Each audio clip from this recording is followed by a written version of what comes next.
só tu és o Deus eterno sobre toda a terra e céus. Queremos o teu nome engrandecer e agradecer-te por tua obra em nossas vidas.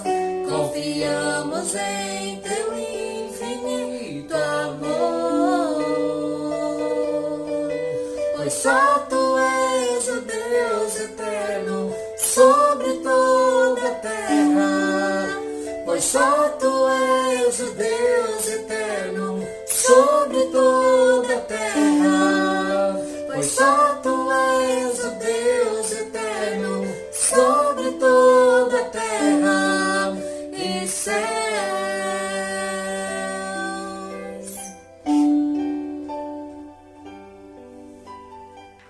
Olá, irmãos. Graça e paz da parte do nosso Senhor e Salvador Jesus. Esse momento é o momento de meditarmos na palavra do Senhor, buscarmos instrução para a nossa vida. E nós vamos ler em Tiago, no capítulo 1, versículo 1 a 6.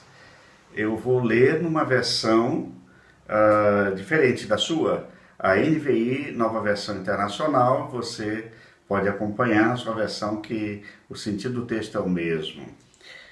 Tiago, servo de Deus e do Senhor Jesus Cristo, as 12 tribos dispersas entre as nações. Saudações.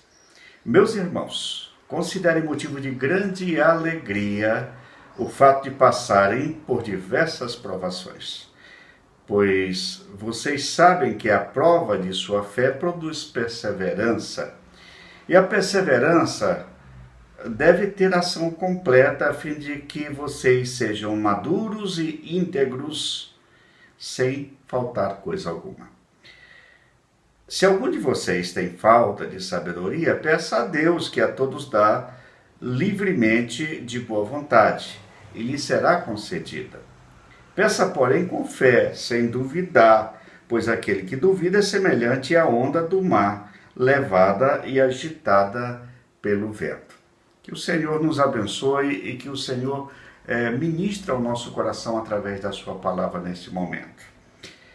O livro de Tiago, a carta, a epístola de Tiago, ela é especial na Bíblia. Ela pertence a um grupo de literatura chamada literatura de sabedoria e de ensino.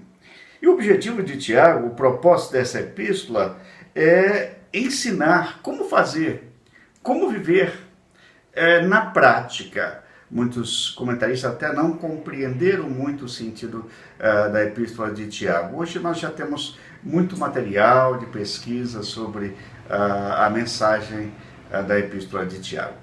Mas quem é esse Tiago? Tiago, há alguns Tiagos na Bíblia. É Tiago, filho de Alfeu, Tiago, filho de Zebedeu.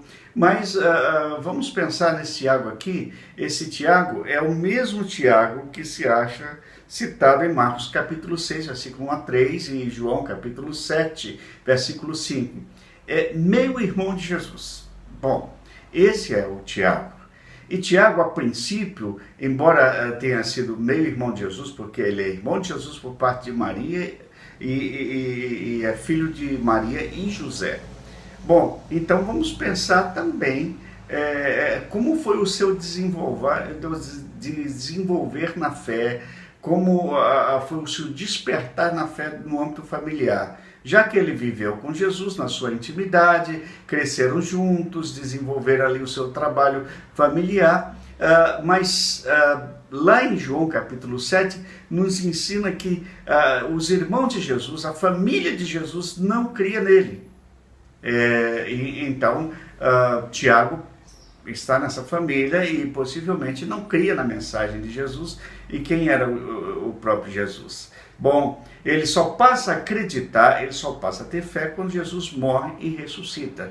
E é isso que nós temos de informação, sobretudo do historiador Flávio José, que nos ensina essa questão sobre a vida de Tiago. Muito bem. Mas já que Tiago é esse irmão de Jesus, e a perspectiva do livro de Tiago é justamente, tem essa característica de levar o ensino à vida cristã prática. Por isso nós chamamos esta mensagem de hoje, como uma fé que funciona quando a vida não vai bem.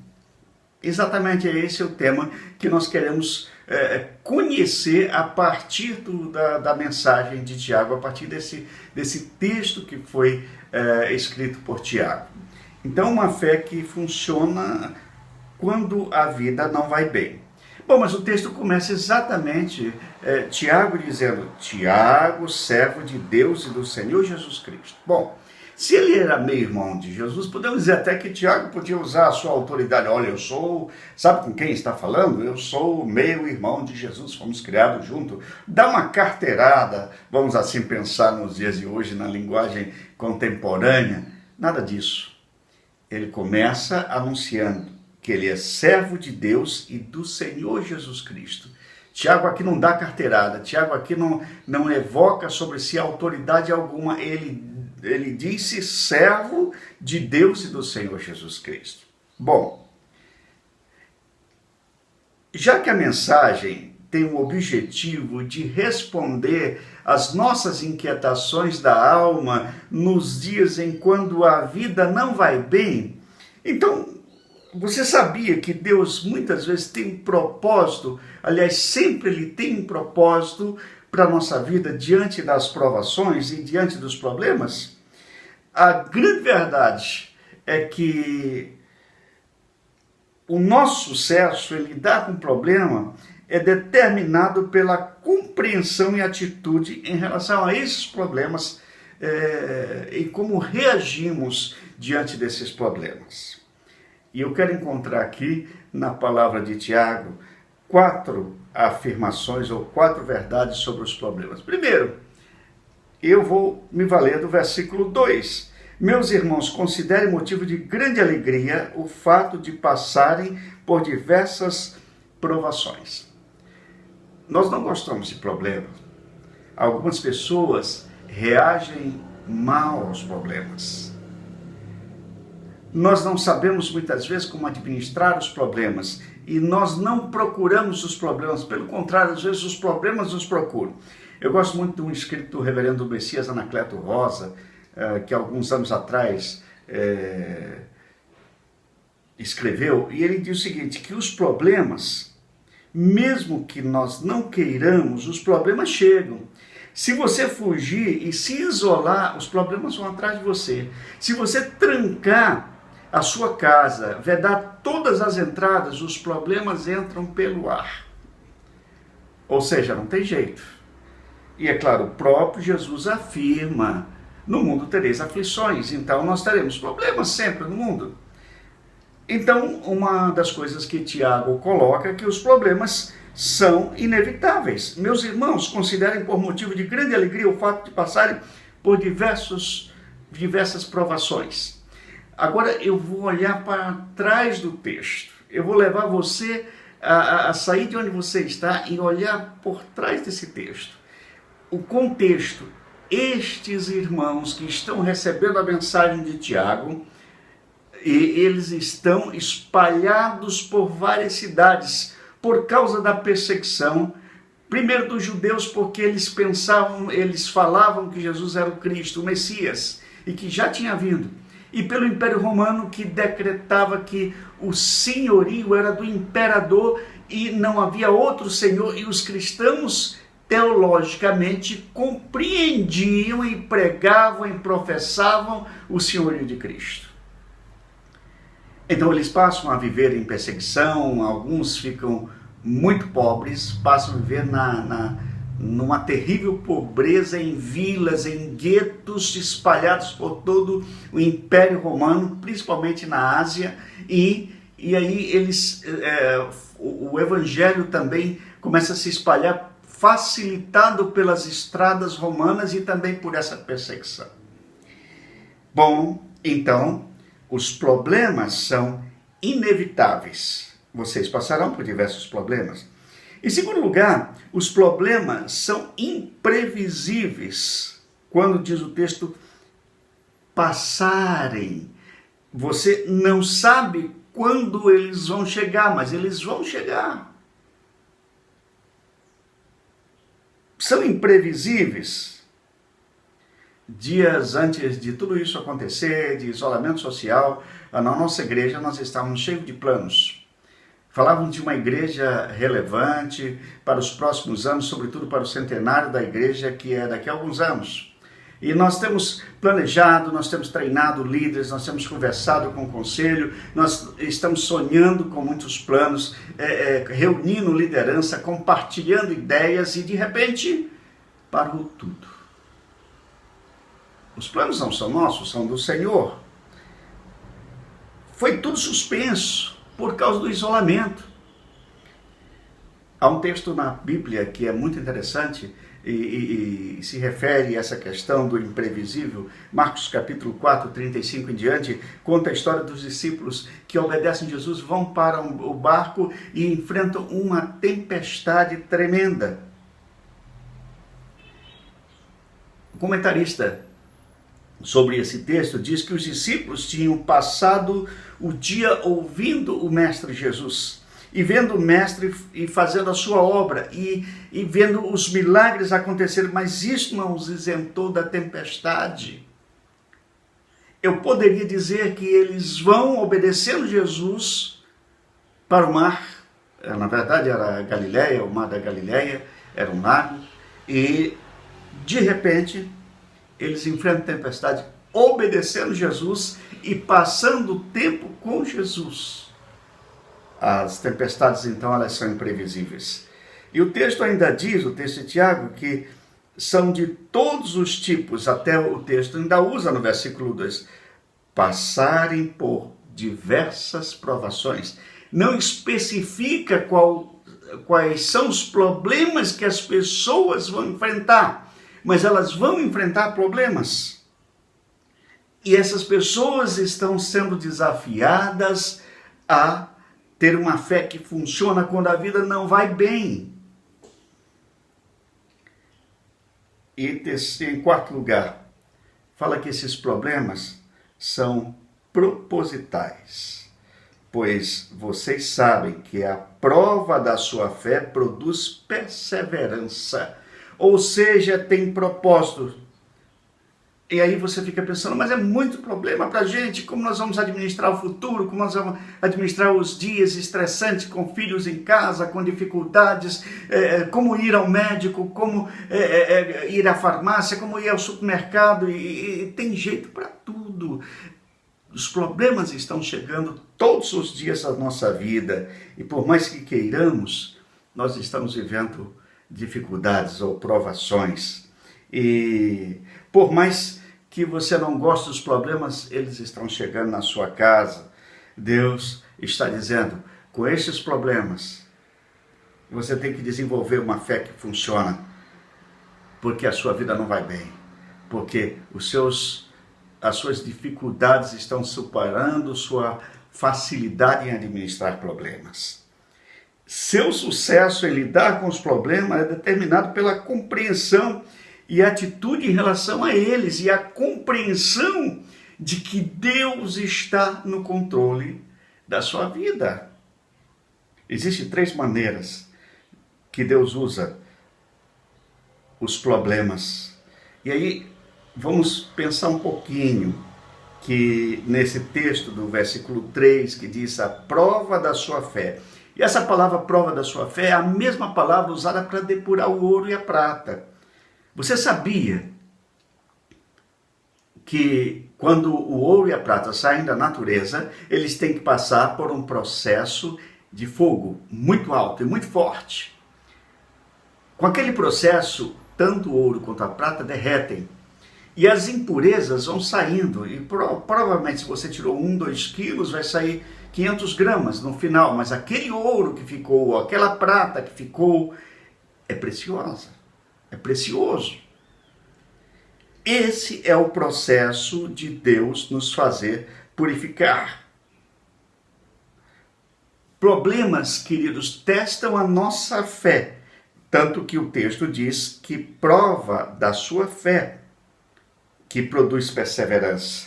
Os problemas desenvolvem a minha resistência. Aí vem a palavra perseverança. É permanência diante das dificuldades e diante dos problemas.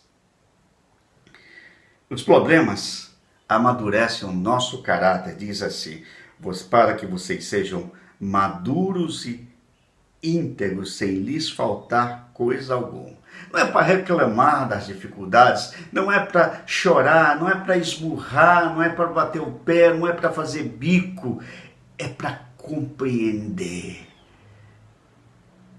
que você vai amadurecer, você vai crescer como ser humano, você vai crescer como cristão, você vai crescer como pessoa e você vai crescer em maturidade cristã.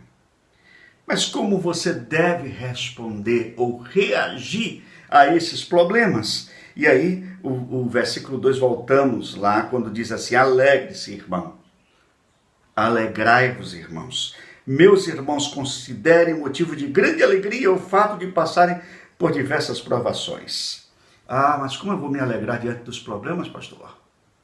Ah, lá em Tessalonicenses, capítulo 5, versículo 18, diz, em tudo dai graças, porque esta é a vontade de Deus em Cristo Jesus. Em Romanos 8, 28 diz, todas as coisas cooperam para o bem daqueles que amam o Senhor, daqueles que são chamados segundo o seu propósito.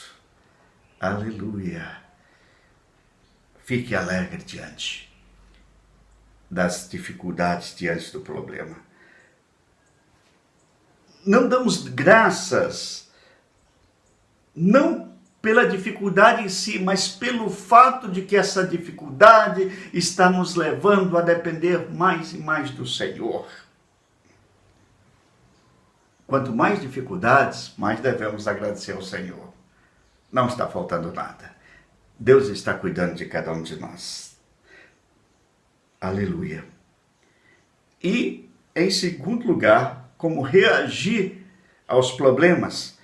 Pedir por sabedoria. Olha o que diz o versículo 5. Se alguém de vocês tem falta de sabedoria, peça a Deus que a todos dá livremente, de boa vontade, e lhe será concedido. Versículo 5. Sabedoria é ver a vida do ponto de vista de Deus.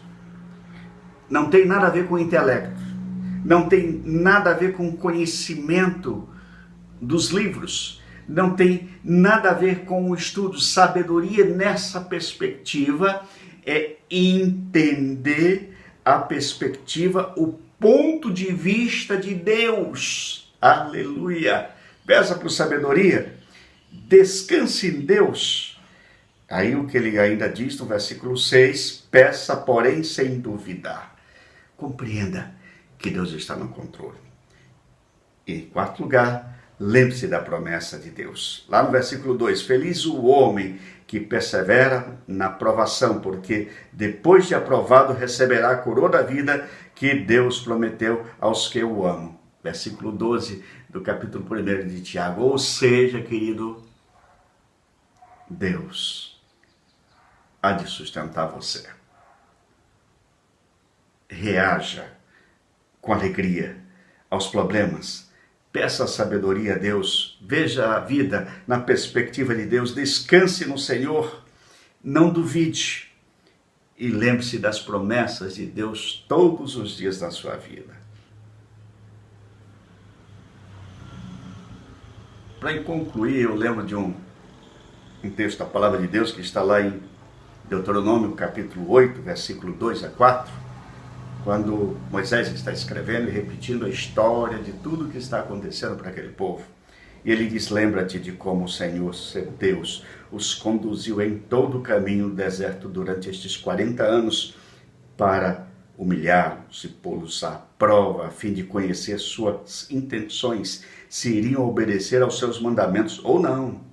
Assim, ele os humilhou e os deixou passar fome, mas depois os sustentou com maná, que nem vocês nem os seus antepassados conheciam, para mostrar-lhes que nem só de pão viverá o homem, mas de toda a palavra que procede da boca do Senhor. As roupas de vocês não se gastaram, e os seus pés não incharam durante esses 40 anos. Aleluia. Eu quero fazer duas perguntas para você. Você está conseguindo manter fiel e alegre em meio a essa pandemia? O que está faltando para você? Para manter essa fidelidade, esta alegria, esta compreensão da soberania de Deus na sua vida. Em segundo lugar, você pode fazer diferença na vida de quem está passando por situações difíceis? Será que nós conseguimos fazer diferença na vida das pessoas? Faça a sua fé funcionar quando a vida não vai bem. Que o Senhor nos abençoe. Amém.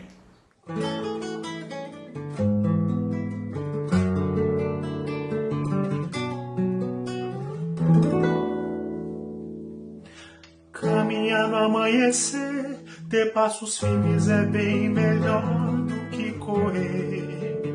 Ouvir a voz do coração, perceber no caminho os sons do divino.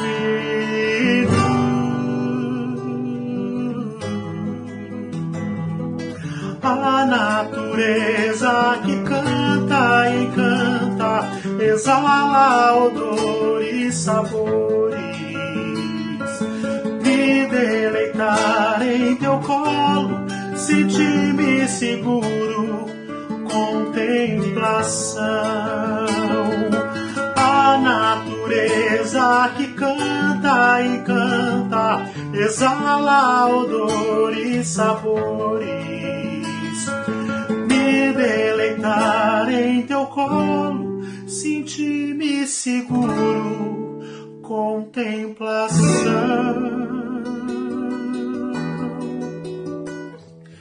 Caminhar no amanhecer, ter passos firmes é bem melhor do que correr. Ouvir a voz do coração, perceber no caminho os sons do divino.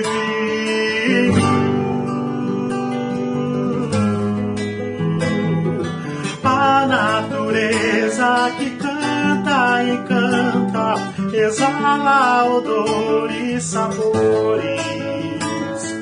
Me deleitar em teu colo, sentir-me seguro, contemplação. A natureza que canta e canta, exala odor e sabores. Me deleitar em teu colo, sentir-me seguro, contemplação.